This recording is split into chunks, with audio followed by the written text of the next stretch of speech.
today we are going to study about evolution of management under management theory and practice. So what is management? Management is nothing but it's a function which focuses on making the people or the employees of an organization or of a group to complete their goals and objectives. So it might be uh, based like the factors that are considered for defining the management differs from the organization that is considered. So we have different definitions from fathers of different fields. Like Henry Fayol has a definition which says that we need to plan, command, organize, coordinate, and control to do some completion of some task, which is known as management. Then again, Peter Drucker says that management is nothing but marketing and innovation. Like that, we have different definitions, but overall, it is to complete the goal and objectives. So we can see that it is stated that management is an art by Frederick Taylor. Okay, so why he says so? So the overall conclusion for saying that management is an art is because the factors or the skill set that is required for an art is same as that required for the management. So first, so we have 6 factors, as we can see. The first is management. So that is we can say that here we are focusing on the workforce, which says that you have to manage men. Okay, and then we have something called manage me. So you have to manage the people that are under you, or we can say subordinates, and yourself as well. Okay, and it is a universal phenomena, though the content, the methodology might differ, but the overall objective of management in any field, in any level of hierarchy, or at any organization, it will be the same. So that's why we call it as universal phenomena. Then our management thing is whatever resources that we are having and whatever goals we are having. So we'll try to complete the goals and objectives, that is to produce as much as possible by optimum utilization of resources like the raw materials or man force or everything. Okay, so it's like maximum output out of given resources. Okay, and then we have efficiency and effectiveness. So it says that with the resources that we have to make the effective use of each of them, and finally the output that we are expecting should be the efficient one. Okay, should be the most optimal one. So that was efficiency and effectiveness. Then some management functions are planning, organizing, staffing, directing, controlling. So these are the 5 factors that was included in the Henry Fayol's definition of management. Then we have each functional area will have its own functions. So here we mean to say in functional area, like we have HR department, we have transport department, we have finance department. So those departments we are considering here as a functional area. Then we have 5 M's of management. So men, material, money, methods, machine. So men means managing workforce, material means all the raw materials, inputs. Okay, it might be we can say tier 1 of suppliers to tier 2 of suppliers, so all those kind of tiers. And then we have money, so it is like the money that is invested by the stakeholders or the customers, shareholders. So stakeholders means everyone will be coming. So it might be from the organization side or it might be from the customer side. Expenditure, investment, everything will come under money. Then the methods, so it is like what sort of methods we are using for production, marketing, advertisement. So those different kind of methods we are considering in the 4th M. Then we have machines. So it is simply anything that converts input to output, and that was our 5 M's. Then our next topic is history of management. Coming to history of management, we can see when the industrial revolution was starting, right? At that time, if we want to do any kind of reduction in the cost or the investment that was done by these shareholders, we can see that labor was the only factor that could bring the reduction in its cost, is what believed, because they were paying in labors, and if the labors were decreased, they could reduce the amount of money that they are investing. So that was it, because everything that they were doing is dependent on the labor. So that's what the first point is saying, that labor was perceived as a bunch of lethargic people who could work only when controlled and supervised. So everything is dependent on labor. Okay, there was no automation, no machines, nothing. Then came the industrial revolution, where the manual production methods were trying to be converted into something which can be done from the machinery. So some sort of automations was coming into picture. Okay, then industrial revolution, when it was starting, we have 5 factors to define what was happening in the industrial revolution. So first is the specialization. What specialization says that give the same work to the same person again and again, and once the person does the same thing day by day, he will be specialized in that. So in that manner he will be more efficient, and we can have the greater efficiency. Next we have standardization. So in case of quality, okay, if this is the attributes and this is the for everything they define certain thresholds, boundaries, and if that is passing, we call it okay, it is a good product, it is a bad product. So that kind of standardization was done for labor, for machinery, for products, for everything. Next we have synchronization. So the 5 M's that we have for management, that is money, okay, man, and all the other three. So all the fives are a crucial part of management, so their synchronization is we are considering as a third point. Next is the maximization. So here we can see the management is nothing but getting the maximum possible output out of the resources, which is our the optimum output in terms of production line. So here we can say if more is the number of production, the amount of cost per product will be decreased. So that is what it is saying, maximization. Fit is, it means we will produce more, can supply at lower prices, and will have a greater share in the market. Next we have centralization. So in the industrial revolution, so it was like labor was considered as only people who could work under proper supervision and controlled environment. So we cannot give the decision making things to the labor at that point of time. It was like that. So centralization means every decision was done at the top management, and the decision was given to the operational people, and they were simply executing what orders or decision that they were getting from the higher levels. So there was no sort of lower level people will be involved in the decision making. Next we have forces behind the management thoughts. So when taking the decisions, right, what is the factors that is to be considered, and what is the factors that will affect the decision making thing. So those are the political forces, social and economic forces. So political forces means what are the guidelines, rules, regulation, laws in that area or in that country where the organization is established. Next is the social forces. So it's the belief of the people, values, traditions, culture of the people.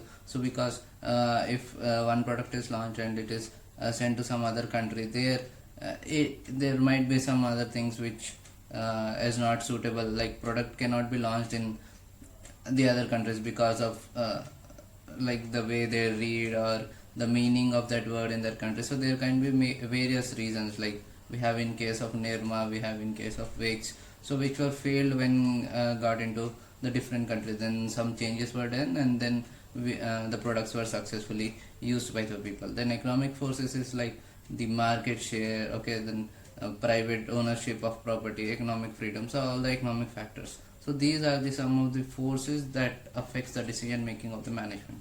Next we have approaches to management. So in approaches to management we have classical approach and modern approach.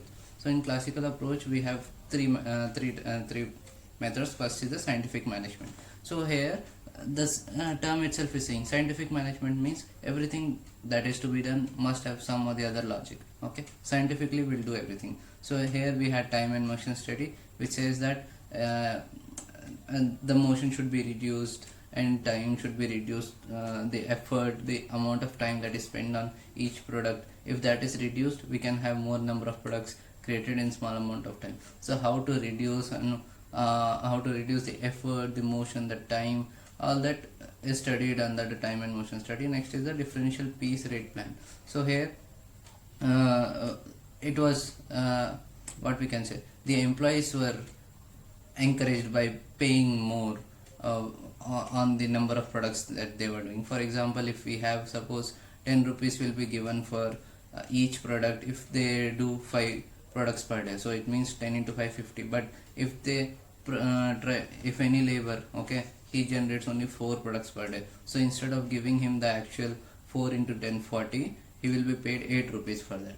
But instead of that, if they do more than 5 products, which is the target, so if they do more than that, for every product, instead of 10 rupees, they will be given more than the 10 rupees. So that's how they were encouraging the labor to do to provide more efficiency, or to do or to put more efforts. Okay, then the supervision, so watch out on people below you. So this is something which was assumed, because at that time labor was simply a labor. There was no decision making thing or no authorities or responsibility given to a labor. So that's why it was believed that the more you focus on them, the more they know that they are under watch, the more they will be producing output. Okay, next is the scientific recruitment and training. So it is completely based on the position that you want to fill and the capabilities and technical skills of a person that you are hiring. So there is no bias towards any recruitment. Next we have friendly cooperation between management and workers. So more the good relation between the management and workers is there, more is the bonding, more is the what we can say zeal, more is the bonding towards the organization, and then more will be the efficiency. So that was our scientific management. Next we have administrative management. So administrative management was proposed by Henry Fayol. So he simply says that he listed out 14 principles, and he simply says that those 14 principles if followed, the management will be like will be functioning at its best. Okay, so for that first is the division of labor. So what division of labor says that as we have seen this previously itself, give the same work to the same person again and again, and after some days he will be good at that work, and he will get the specialization of that work, so the efficiency for that work by the person will be increased. Next is the authority and responsibility. So what this says is, if you continuously go on giving the responsibilities, that will not give any kind of motivation, but once someone gets an expertise over the work, give them the authority. So so far you were doing that work, and after some years of experience you have good expertise on that, so give them the authority, so you can handle that. Now you will be delegating that work to your subordinates, so you will be approving or you will be suggesting the changes instead of you doing the work. So that's how the promotions and the change in work, everything will be motivating people. Then we have discipline. So for everything there will be some strict rules, otherwise everyone will go out of track, and there will be no proper things to complete the goals and objectives of the organization. So discipline makes the employees or employers to focus on the goals. Next we have unity of command. So what this says is, if we have multiple bosses, then we'll be confused to whose order to be executed. So that's why one boss is what is recommended. Then we have unity of direction. So if there are multiple bosses and multiple orders, and every objective is taking in different direction, that will again create a chaos and confusion. So there should be the overall one goal and objective, and if there are sub goals, it should be in line with the goal of the organization. So that is what unity of direction. Next we have subordinal of individual interest to general interest. So here we can say, if we are giving more priority to organization interest over our sub interest, like we can have the defense example, where people give more priority to their country compared to their priorities towards the family. So that's how we see the dedication that an employee gives to organization here. Next we have remuneration. So here paying properly and incentives for appraising. So it's basically saying proper remuneration to the employers based on the work that they are doing. Then centralization is where the decision is taken by the top management, decision comes to lower level, and only the execution happens by the lower level people. Lower level people means we have operational management, like each departments, and then we have scalar chain. So what this says is, when you are doing some work in one department, there should be no restriction with in terms of communication with the people of other departments, so it should be open. Next we have order. Order means the right job in the for the right person at the right time. So the objective here is for the HR department, so they should make sure that whatever the requirement is there, they should get the proper human resource, and it should be available as per the company's or the team's requirement. Okay, then we have equity. So here it is focusing on avoiding any kinds of bias while taking any decision. And then we have stability of tenure of personnel. So this point emphasis on individual employees, stating that if you leave the organization within the short duration of joining, then it will be a bad impression for the employee itself, because he learned all the processes, and when the time came for giving something back to organization, if he is leaving, that shows that he has no personal bonding towards the organization, and he or she will be doing the same thing again and again. So that will be a red spot for the person, and that is not a proper ethical value as well. Next we have initiative. So when a proper environment is given for the people to come up with the new ideas, okay, and when the innovation, all these things are encouraged and accepted at that time, it will be good for the company's continuous progress towards the growth. So that is what initiative. And next we have esprit de corps. So it says that you are in different teams or you are working for different projects, but overall your objective is the company's objective. So union is strength, work with the unity. So that was our 14th principle under administrative management provided by Henry Fayol. Next we have, okay, I'll zoom out a bit. Okay, next we have bureaucratic management, so which is proposed by Max Weber.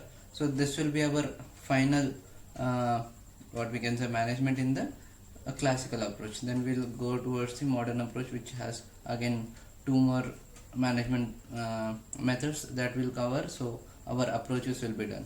So in bureaucratic approach, what Max Weber says that there will be some set of rules and guidelines which should be followed, and that's it, nothing else to be done. So if we follow that, that should be enough for the proper management to be at its best. So what he says is there will be a rules and regulation as per the organization, so that need to be followed, and division law of labor for the specialization thing, and then selection of personnel having technical skills, that is no bias while recruiting, and there should be a hierarchical organization structure so that there should be no confusion of whom to report or whom to subordinate or whom to guide, and that is what he is saying. So proper hierarchy should be there, and then record of all administrative acts, decision and rules. So basically every transaction, a monetary or non-monetary, that is going on in the company should be recorded. So that was our bureaucratic management. And then we have modern approach. So in modern approach we have quantitative approach, system approach and contingency approach. So what quantitative approach says that since in the modern days we have so many tools, so much data that is generated, so before taking any decision we should analyze with all those tools, and then we should go for the any kind of decision making. So in the quantitative approach we have three subtopics, which is operation, research, management and MIS, that is management information system. So what operation research is, when there is some functionality going at the operational level, okay, so is there anything that need to be changed? Okay, like we have an example of suppose the organization is producing one kind of tomato sauce, okay, and it will have a small bottle, big bottle and very big bottle. So whose sales is max, okay, in which region it is being consumed more. So based on that, at which branch should the production be increased, or at which branch production should be decreased. So all that research will be done in the operation research, and based on that research the functionalities will be continued by the operations management. And then we have management information system, which is nothing but we have different set of tools like customer relation management, MRP, okay, and like this we have n number of other things, like we have studied about SAP previously. So all those things with all those frameworks or tools will have a proper analysis based on which the decision will be taken. So it is like computerized management system to provide information required by the organization.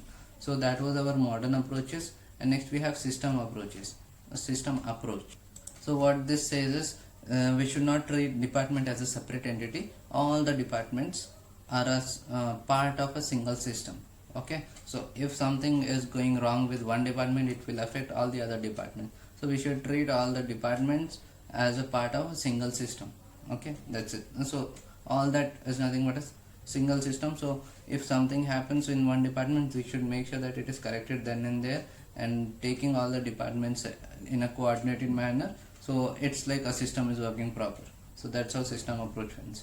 Next is I have contingency approach. So contingency is like something that is happening for the first time, okay, some problem that we are facing for the first time. So at that point, how the decision is going on, what is the change that is done, what is the effect, why it caused, what could be the solution. So contingency is something that happened for the first time. So contingency approach says that okay, we'll continuously monitor the conditions and environment, and based on that we'll take decisions, okay. So it has nothing to forecast something to predict something before itself. So it will be like, okay, when something has happened, then the steps will be taken. Okay, so that was our modern approach. Next we have major contribution. So here we'll be studying about 6 or 7 scientists, so about whom we'll only study the facts and figures, so there's nothing to understand in this. So first we have Charles Babbage, who is a mathematician philosopher known as father of computer. So he developed some concepts which was regarding the profit sharing and participation decision making. So it has something to do with accounts related thing. Then he developed the machine which could calculate up to 32 decimals. Then he worked on different engine number 1, and based on some more upgradation and improvements, after a decade, or after a, no, not a decade, after 10 decades, there was a machine created which is called different engine number 2, which is based on Charles Babbage theory, but it was not developed even after it was developed after a century. Okay, and then he advocated use of quantitative methods, industrial engineering techniques to improve manufacturing. Okay, so these are simply facts and figures, so there's nothing to explain about this. Then we have Frederick Taylor, so he was the father of scientific management. Okay, so for scientific management again means that motion and studies, so all that we have studied. So that was one of the management technique under the classical approach. Okay, then yeah, these are simply facts and figures. Then we have Henry Laurent. So he was the person behind the development of the NAT chart. So if you can see in the diagram, NAT chart is like we can try to find the possible scenarios of reducing the waiting time. So if you can see, there's a research starting on Feb 19 and planning is going on Feb 19. So there is some independent things that could, if the things are independent, that could go in parallel. So the overall objective of the NAT chart was to find all the tasks that could be done in parallel to avoid any kind of delays or waitings or having the workforce that is no utilization of the man force. Okay, so then based on that chart again he developed task and bonus plan. So what this says is, according to these plans, bonus must be paid to managers who teach employees to finish task efficiently. Then we have PERT and CPM methods. So all this came out of NAT chart. So the first thing that he developed was NAT. So it is simply a diagrammatic tools used for creating production schedules. Next we have Henry Fayol. So he was the father of modern management. So just now we studied the 14 principles, right? So those 14 principles were, so he laid down best practices for managers, and that's 14 principles that we have studied in the management.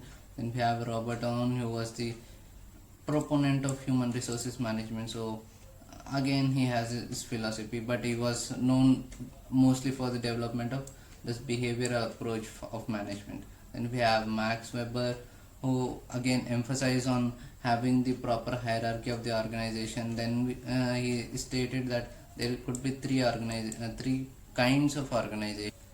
First is the traditional organization. This was an ancient kind of organization which says that it will be passed on from one generation to other irrespective of any other thing. So it will be like down the family. Okay, it doesn't consider any kind of talent or anything. Then we have charismatic org. So it says that it will be the decision making will be done by the top level management, that is a centralized format, and every other employee will be expected to be loyal to the leader. Then we have bureaucratic, where managerial position is given based on capability. So this is what we are following as of today. Then we have George Mayo, our final scientist that we are studying as of today. So he was the main person behind the Hawthorne studies. So what this Hawthorne studies is, we have developed in the business economics. But yeah, as of so what Hawthorne studies says that it studies how the efficiency of the people are varying based on the various environmental factors, or based on the behavior that we have, based on the relation that we have with the management, or how. So what are all the factors that is affecting the employees' efficiency? Okay, so our final topic is the recent development in management. So we have just in time and lean production. So what just in time says is, suppose there's some production manufacturing is going on. So what we do, we gather all the raw materials, everything previously, like we have a full amount of stock, so that we don't face any kind of material is not available, that kind of situation we should not come across. So that was an example. So what happens with that, if you are having all that stock 1 week or 2 weeks before the production starts, so you are wasting all, you can say you are paying the rent for the storage. And so this was one of the wastage, right? Because there was a manufacturing starting 2 weeks from now, and you are storing it now as well. So those kind of wastages, okay, those kind of decision making things are all avoided. So just in time, make sure that when required, at that time you get it and you get started. So if you require any labor, get that man force at that time. You should not have the man force with you 1 month back itself. So it tries to avoid all kind of possible wastage of resources or any other things that could like negatively affect the financial or the organization in any way. Then we have lean production. So the only principle, the foundation that is based behind the lean production is the less is available of anything, the more better it is. Okay, it might be the labor, it might be the raw materials, it might be the not orders, it might be any thing kind of related to investment. So the less, the more is better. Okay, so it might be errors, overproduction, waiting times for the customers or the orders or anything, avoiding inefficient processes, avoid unnecessary movements, lower stocks, reduce transports. So these are to be added, these are to be avoided. So the less it is, the better it is what lean production is based out of. So that was our just in time and lean production. And now we are going to study about some of the qualitative things that were developed by Japanese. Okay, so first is our 5S. So all these terms, right, these are Japanese terms. So Siri, which means sorting. So here the organization work should be sorted in such a way that all the unnecessary items are eliminated. Because we are having the sorting thing, we can identify what are the useless items and can be removed or can be placed in the proper place, so that we can follow the time and motion study, which reduces the effort done by the or efforts kept by the labor on creating any product. So that was our sort. Then we have straighten, so which means straighten. So here it says any item that is required by the labor to in his profession or in his occupation should be accessible by the manager and his substitutes. Then we have shisho, means a sign. So this means keep everything shining. So the self-explanatory thing. Then standardize, so refers to the standardizing practices, like it might be, we have studied previously, it might be the threshold, boundaries, the quality standards, or everything. Then we have sustain, so this refers to the continuity of the process of the improvement. So for this we have studied the allowing the organization for the innovation and creative ideas by the employers and having the proper environment and culture for that. So that was our Shitsuke. So these are our 5S. And then we are having 6 Sigma. So what 6 Sigma says that it focuses it simply says, okay, if you have 1 million products and out of that products, if you are having only 3.5 defects, I mean only 3 products, or that was just a calculation thing, 3.4 products which is having a defect, then we call it as a sigma level 6, which is the best possible level that expected theoretically. Okay, so if in 1 million if you are having 230 defects, then it is a sigma level 5. If you are having you can see the second column, right? If you are having 6210 defects, then we call it as a 4 sigma level. So it basically says the less the number of defects, the more the sigma level you are having. So that was our 6 sigma. And under our management techniques, the final thing that we are focusing is Kaizen. So Kaizen means improvement or change for the best. So it says that if you are in some stage, as of now there will be certainly there will be a stage which is comparatively better than this. So this focuses on continuous change and improvement. So these were our some techniques which are under recent development and management. So this was the end of this chapter. So if you have any queries with respect to evolution of management in management theory and practice, you can write down in the comment section. Thank you.